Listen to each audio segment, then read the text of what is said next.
So, let's talk about artificial intelligence. It's already shaping our world, right? From our finances to our healthcare. But as we build this incredibly powerful technology, we have to ask a really critical question. How do we make sure it's fair, just, and responsible for everyone? That's the real challenge, taming the bias in the machine. This quote from the Apti Institute just nails it. It perfectly captures the two sides of the AI coin. It holds this incredible promise, but it also acts like a mirror, reflecting our own societal flaws and biases right back at us. And that's the central challenge we're really exploring here. Okay, here's our roadmap. We'll start with AI's dual nature, the good and the bad. Then we'll really unpack what algorithmic bias even means and see how it's showing up in the real world. From there, we'll look at a framework for building AI we can actually trust, and then map out a path forward. So first up, let's really dig into that central conflict. We're talking about the immense power and, well, the hidden dangers lurking within AI, kind of like the ghost in the machine. I mean, we're not just talking about automating simple tasks anymore. AI is fundamentally changing what's even possible. It's helping us tackle enormous problems, it's boosting human creativity, and it's even creating new forms of knowledge. The potential is honestly staggering. And here's the flip side, the peril. AI learns from the data we feed it, and that data comes from our world. And our world, let's face it, has a long history of biases and inequalities. This means AI isn't neutral, not at all. It can learn, copy, and even amplify the very discrimination we're trying to leave behind. So if AI is inheriting our flaws, we need to understand how. To do that, we got to get specific and really unpack what we mean when we say algorithmic bias. So here's the bottom line. AI bias creates unfair outcomes.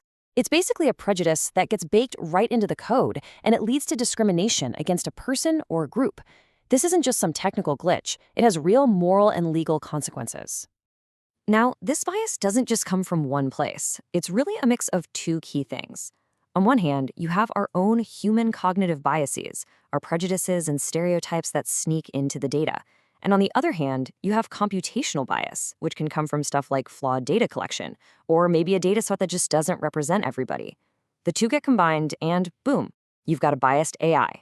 Okay, this isn't just some theoretical problem happening inside a computer. It has major real-world consequences. So let's look at how this coded bias is creating serious problems right now, in really critical parts of our lives. We're going to zoom in on three key areas: finance, healthcare, and education. And we'll look at the unique challenges and risks that AI bias brings up specifically within the Indian context, where AI adoption is just growing like crazy. So take finance. AI is being used to decide who gets a loan. But if that algorithm is trained on historical data that reflects past discrimination, well, it can unfairly deny credit to low-income or minority groups.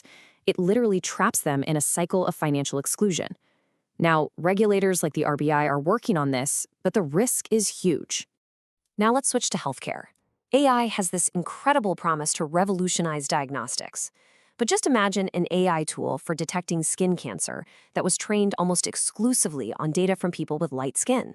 It could be way less accurate for people with darker skin, right? And that could lead to missed diagnoses and actually worsen health outcomes for entire communities. And what about in education? AI is being used for everything from personalized tutoring to automated grading.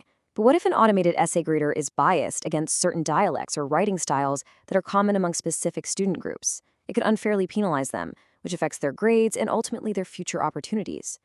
Okay, so we've seen the problem and the real-world impact. But the good news is we're not powerless here.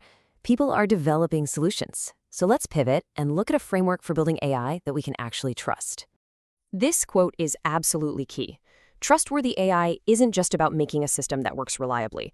It has to be built on a foundation of ethical principles. It's got to be fair, we need to be able to see how it works, there has to be a human in the loop, and someone has to be accountable when things go wrong. And this gives us a fantastic picture of what that foundation looks like. This framework gives us 7 core principles. You have things like human agency and oversight, which makes sure people are always in control. And diversity, non-discrimination, and fairness, which directly tackles the bias we've been talking about. This gives developers and policymakers a clear roadmap to follow. So, we have the principles. Awesome. The final piece of the puzzle is, how do we actually put them into action? And the answer isn't just about writing more code. the solution has to be human. This idea of communities of practice is all about collaboration. It means getting software engineers, policymakers, ethicists, and, this is the most important part, the people who will actually be affected by these systems all in the same room, working together. So let's do a quick recap of the key takeaways. First, AI is not neutral. It can soak up and even amplify human bias. Second, this bias has serious, real-world consequences. Third, the trustworthy AI framework gives us guiding principles to fight this. And finally, the way forward is through collaboration, bringing diverse voices together. And that leaves us with the final, crucial question. This isn't just a technical challenge for developers to solve alone, it's a societal one for all of us. As we race to build this new AI-powered world, we have to think really hard about how we can shift the power and make sure that the people living with AI are the ones who actually get a say in how it's designed.